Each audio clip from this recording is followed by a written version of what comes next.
essas condições para chamar investimento? Uma coisa não depende da outra. Arrumar a casa nós podemos arrumar. Nós podemos estar a empobrecer, mas ter tribunais capazes. Nós podemos estar a empobrecer, ter um sistema fiscal capaz. É um sistema que todos os anos muda. Ora, para um investidor, a estabilidade do sistema fiscal é essencial. Não só o que paga, como a certeza de que aquilo que vai pagar daqui a 1, 2 ou 3 anos é previsível. Portanto, nada é previsível. Vai-se para uma Câmara Municipal, está-se anos para obter uma aprovação. Vai-se para, por exemplo, o arrendamento. Já desde o tempo de Salazar se anda a fazer reformas sobre o arrendamento. Nunca nenhuma resolve. Ora, nós podemos arrumar a casa desses pontos de vista, quer dizer, criar condições de atração de investimentos, apesar de estarmos a empobrecer e apesar de estarmos a realizar outras. Uma das minhas expectativas em relação a este Governo é exatamente saber se ele vai ser só capaz de se empenhar para responder à dita Troika ou se ele vai ser capaz de realizar essas outras tarefas que há 25 anos deviam estar realizadas. Precisamente, nós podíamos simplesmente importar sistemas que funcionam, sistemas fiscais, sistemas de segurança social, sistemas de justiça. Deixe-me só assinalar uma coisa. O senhor dedica o seu livro a Hernani Lopes, que qualifica como um homem íntegro, competente, leal e corajoso, que tanta falta faz neste deserto em que nos encontramos. Foi um deserto de homens que nos transportou aqui nas últimas décadas. Em boa parte. A qualidade, em geral, dos dirigentes políticos não é a mesma coisa do tempo do Hernani, como é evidente. Nem os dirigentes políticos. Eu dou-lhe um exemplo que é significativo. Não sei se você já teve a ocasião de ver, a RTP tem lá a gravação de um frente a frente entre Mário Soares e Álvaro Cunhal. 2h30. Veja a educação. Não havia duas pessoas que pensassem mais diferentemente do que Mário Soares e Álvaro Cunhal. Pois 2h30 foi um encanto de correção, de educação, de confrontação de ideias, de contraposição de soluções. Hoje você não pode ouvir meia hora. É um enjoo. Portanto, isto é um indício do empobrecimento da classe política. Agravada pela profissionalização da classe política, que muitos deles estão ali para salvar a pele. Não estão para tratar do país. Mas isso é um reflexo do resto dos setores profissionais do país? Não é um reflexo. Há setores profissionais bastante bons, como é evidente. Agora, a política já não atrai gente muito capaz. Já atrai gente muito capaz. Porque uma pessoa que está na sua profissão com êxito e com sossego não vai para dentro da política. A ter que estar a esgravatar no meio dos deputados e daquela gente dos partidos, a ter que estar a disputar lugares nas listas. Bom, ninguém vai perder tempo com isso. Por conseguinte, a capacidade de captação da atividade política é mínima. E aqueles que estão dentro também não podem sair porque são empregados da política. E o próprio sistema vai-se declarando incapaz de se levar a sério. Foi assim ou não que viu a proposta do futuro Primeiro-Ministro de criação de uma entidade para fiscalizar a execução orçamental e as contas públicas? Quase que um pedido ou uma declaração de incapacidade, de incompetência, de falta de fé, então cria-se um organismo para me autofiscalizar, quase. Eu concordo com essa proposta do futuro Primeiro-Ministro, do Pedro Passos Coelho, porque realmente as entidades que nós temos não têm dado grande prova. Nós temos a UTAO na Assembleia, eles são bons técnicos, mas não lhes fornecem elementos, mas aqui não serve para nada. Nós temos o Banco de Portugal, que tem uma missão restrita. Nós temos o INE, que tem outra missão restrita. Aquilo que o Ministério das Finanças publica nos últimos anos não é para acreditar. Temos o Tribunal de Contas. O Tribunal de Contas tem uma missão que é a verificação da legalidade. Portanto, nenhuma das entidades supre esta necessidade. A criação de uma entidade à qual se tenha de entregar os elementos rigorosos, que os compile, que os ordene, que os publique, eu acho que é uma conquista muito importante. Tenho ouvido as pessoas aí a discordar, mas eu acho muito bem que se crie essa entidade. Uma entidade nova, com gente recrutada de novo. Por quem? Que gente? De que organismos? Com que perfil?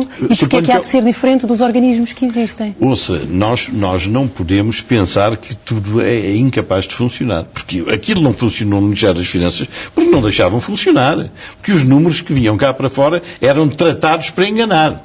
Portanto, agora, se estes não se intrometerem na vida dessa instituição, porque ela depende de uma entidade autónoma que é o Banco de Portugal, cujo governador é um excelente governador, é uma personalidade da maior importância hoje na vida política portuguesa e económica, Se forem buscar gente ao Tribunal de Contas, bem, o Guilherme Oliveira Martins é outra pessoa impoluta e impecável. Portanto, eu penso que eles farão concorrer gente realmente acima da média. E não estará cá a Troika a fazer já esse trabalho?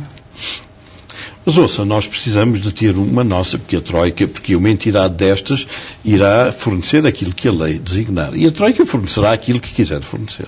Acho que nós temos que ter autonomia e é uma medida com que eu estou inteiramente de acordo. O senhor gostaria de ver alguém em concreto à frente da pasta das finanças? Ouça, há várias pessoas muito capazes. No Ministério das Finanças, hoje, não sou capaz de imaginar, o Ministério das Finanças tem uma característica. É que não pode fazer para além daquilo que o chefe do governo permita. Mas não é obrigado a fazer aquilo que não quer fazer. Este último governo, este governo que está de saída, o meu reparo ao Ministro Teixeira dos Santos é que eu entendo que ele não se opôs às asneiras que se andam a fazer. Estas coisas de autoestradas... O ministro que se opôs teve de sair. Mas sai. Mas é que saírem 2 ou 3, depois tem que se cuidar disso.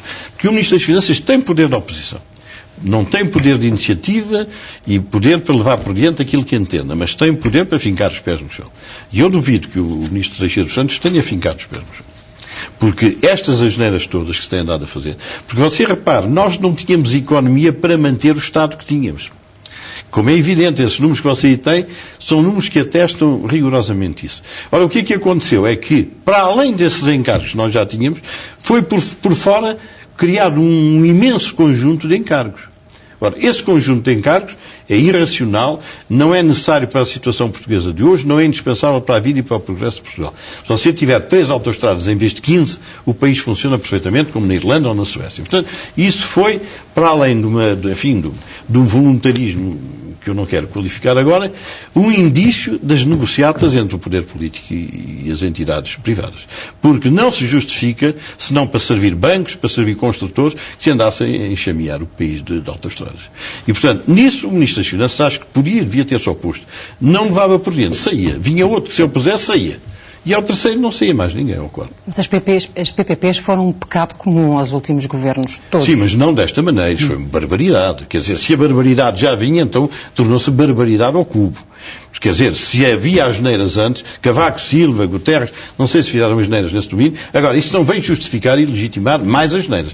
Porque foram estas asneiras que deixaram o país a cair. Porque o endividamento, em grande parte, foi dinheiro que veio para fazer as asneiras. O endividamento disparou, sobretudo, na última década. Eu tenho aqui números. Nós devíamos, em 2010, ao exterior, 44 mil milhões, agora devemos 190 mil milhões. Quer dizer, aumentou 150 milhões numa década. Significa, em média, 15 mil milhões por ano. 15 mil milhões por ano são 1.200 milhões por mês. Quer dizer, todos os dias nós estamos a todo minuto endividados. Isto aí, eu refiro aí, há bocado estive a dar uma olhada, que eu nunca tenho paciência para reler aquilo que escrevi. Mas há bocado folhei e assinalava aí que no ano 2001 ou 2002 a banca estava a endividar-se excessivamente no estrangeiro. Perigosamente. Portanto, tudo isto era previsível. Sabe que a mim me indigna, porque essas contas que aí estão feitas, qualquer pessoa que tenha uma máquina de calcular e saiba aritmética faz essas contas. Não houve um Ministro das Finanças que mandasse fazer estas contas. A nossa economia cresceu nos últimos 20 anos a uma taxa anual média de 1,8. A nossa despesa corrente primária, quer dizer, sem juros e sem investimentos, cresceu 4,2. A Ana, imagine que em sua casa o seu ordenado aumenta por ano 1,8 e que a sua despesa aumenta 4,2. É preciso ser um sábio para ver isto.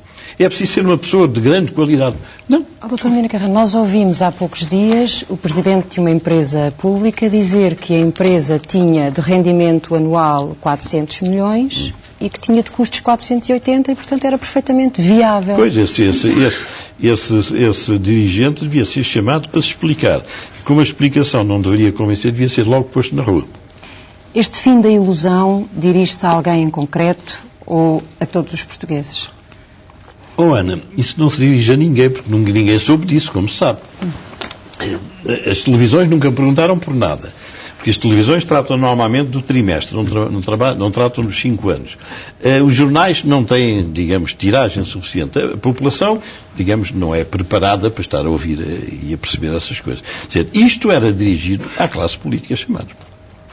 E não teve nenhuma ressonância, porque números deste tipo assustam qualquer dona de casa. Nem é um ministro das Finanças formado em economia. Assustam qualquer dona de casa. Como é que ninguém deu por isso?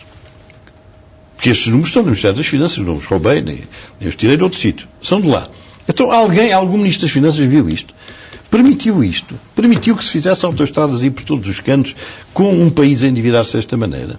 E com uma despesa a crescer desta maneira. Você sabe que isto da Troika, enfim, é um mal, é realmente muito, muito pouco grato que um país tenha sido governado por estrangeiros. Que é aquilo que está a acontecer. Mas a geração que vem aí... Pela terceira vez em 3 décadas. Sim, mas é diferente. Esta é uma governação descarada. Quer dizer, eles chegaram aqui e disseram o que se tinha que fazer. Antigamente discutia-se, o Hernani Lopes esteve aí num plano inclinado, explicou perfeitamente tudo aquilo que foi feito. Bom, portanto, isto foi uma invasão. Não foi uma aproximação, foi uma invasão política do país. Isto é uma vergonha. Agora, o problema sério não é este ainda. É que a sua geração vai herdar um país com uma economia em cacos. Vai herdar um país endividadíssimo. Vai ter que pagar os juros e o capital da dívida. E vai herdar uma geração de gente idosa, que vai ter que ser sustentada. Quer dizer, este é que é o grande problema, este é o que é o grande crime que foi praticado. Foi a morte social e económica de uma ou duas gerações. Este foi o grande crime que foi praticado pelos governos, nomeadamente pelo último e pelo penúltimo.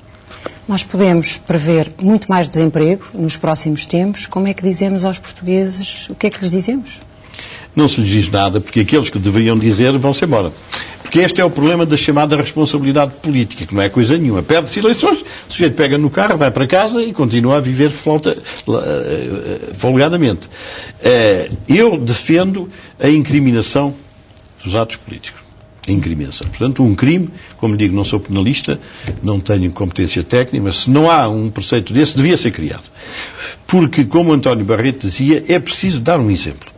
Porque assim, esta gente vem, faz estes disparates, liquida 2 gerações, vai para casa, tranquilamente, vai para a praia agora em julho, e pronto. Quer dizer, isto da responsabilidade política é uma burla. É uma burla. Aliás, como quase todas as coisas da nossa vida política agora são... Para quem o está a ouvir, quanto tempo temos ainda, previsivelmente, de pensões garantidas, de subsídio de desemprego garantido? Não temos garantido nada. Não temos garantido nada. Dentro de uma década, eu já fiz contas que não estão aí, dentro de uma década, no máximo, vai ter que se fazer uma profunda revisão da proteção social. Não vai haver dinheiro. Vai haver um momento em que se vai pôr na saúde, e não se tira-se das pensões, ou põe-se nas pensões e tira-se da saúde. E enquanto houver para pagar dos dois lados. Porque com uma economia a crescer 1%, com o endividamento externo e encargos de juros brutais, não vai haver dinheiro. Portanto, aqui, eu não sei se você leu em um capítulozinho sobre o Estado Social. O Estado Social é tratado como uma burla. O Estado Social é defendido na economia. Não é no meio da rua aí a fazer propaganda eleitoral. O Estado Social é na economia que tem que ser defendido.